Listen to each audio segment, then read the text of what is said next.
Boa tarde, doutor.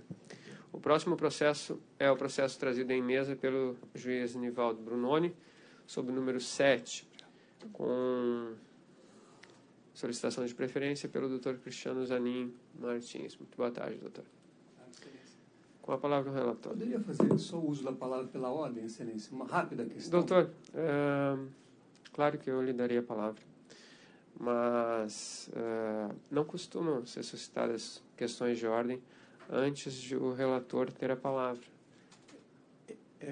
Bem rapidamente. Na verdade, como esses embargos se referem a um julgamento anterior realizado por esta turma, no qual o voto condutor do desembargador Gebran prevaleceu, em que pese o respeito e admiração ao trabalho do juiz convocado Nivaldo Brunoni, eu pediria à corrente da turma que aguardasse o retorno do relator, porque haveria melhores condições de análise, afinal, o voto condutor e objeto dos embargos de declaração seria mais razoável que houvesse essa análise na presença do relator originário.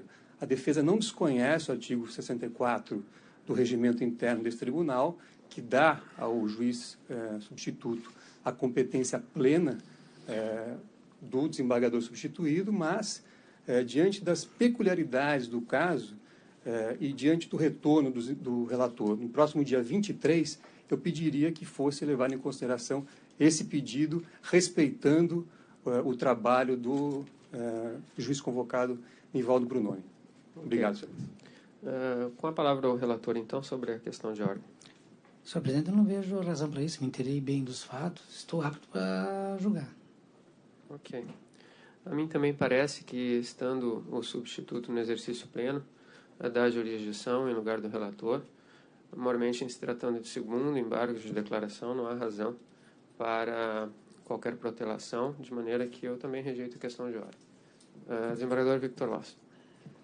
Senhor presidente, eu não compreendo haja qualquer empeço, qualquer embaraço ao que o juiz federal Nivaldo Brunoni profira voto, examine a questão. Sua excelência conhece os autos, tem se dedicado a todos os processos que são da relatoria do desembargador João Pedro Gebran Neto. Não vejo qualquer empecilho a que prossigamos no julgamento. Ok. Com a palavra o relator, então, destacando que se trata apenas de pedido de preferência. Ok, senhor presidente, eu vou resumir bem sucintamente. Trata-se de embargo de declaração, posto por Luiz Inácio Lula da Silva, em face de acórdão proferido por esta 8ª turma, relacionado à denominada Operação Lava Jato, que, por unanimidade, conheceu em parte dos primeiros embargos de declaração oposto pela defesa do acusado, e nessa extensão deu-lhes parcial provimento apenas para sanar erros materiais no voto, sem, todavia, alterar a conclusão e o provimento do julgado. Nesses novos embargos, ora em julgamento, a defesa aduz que tal aresto incorreu em omissões e obscuridades, abre aspas, relativamente à matéria arguida em preliminar de suspeição, que ainda não mereceu cognição de parte desta igreja 8ª turma, e também quanto ao juízo de mérito e à não apreciação da documentação oferecida nos eventos 128 e 144, fecha aspas.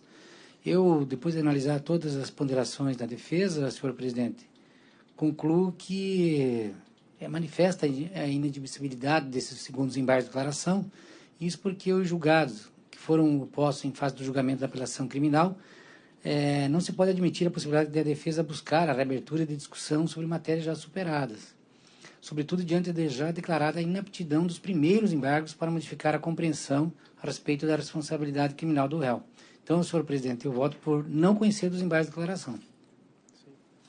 Eu tive acesso antecipado à proposta de voto, assim como o desembargador Laus, que inclusive sugeriu alguns aperfeiçoamentos à decisão. Eu estou acompanhando o eminente relator. Como vota o desembargador Victor Laus?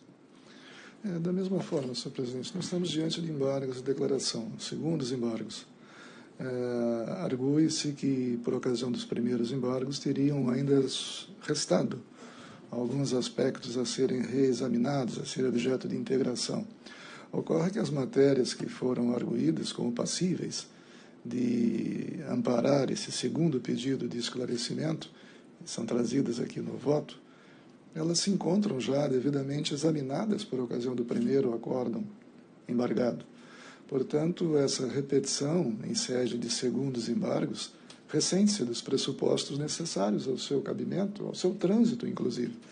Então, na realidade, perfeita a conclusão no sentido da manifesta inadmissibilidade desse segundo pedido de esclarecimento. Eu estou acompanhando o voto que não conhece os embargos.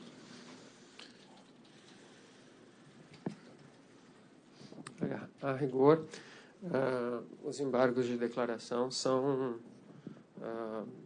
recursos, digamos, excepcionais, porque a turma, e quando eu digo a turma, é o relator, o revisor, o desembargador vogal, se debruçam sobre os autos do processo, sobre as provas, a sentença, os recursos, enfim, o parecer do Ministério Público, e, via de regra, fazem uma análise completa dos argumentos que são trazidos. É claro que, invariavelmente, há insurgências e inconformismos de parte a parte, mas é o que se deu nesse caso. Foi objeto de uma dedicação muito grande da turma, já por ocasião do julgamento da apelação criminal, depois dos embargos de declaração, e novos embargos de declaração costumam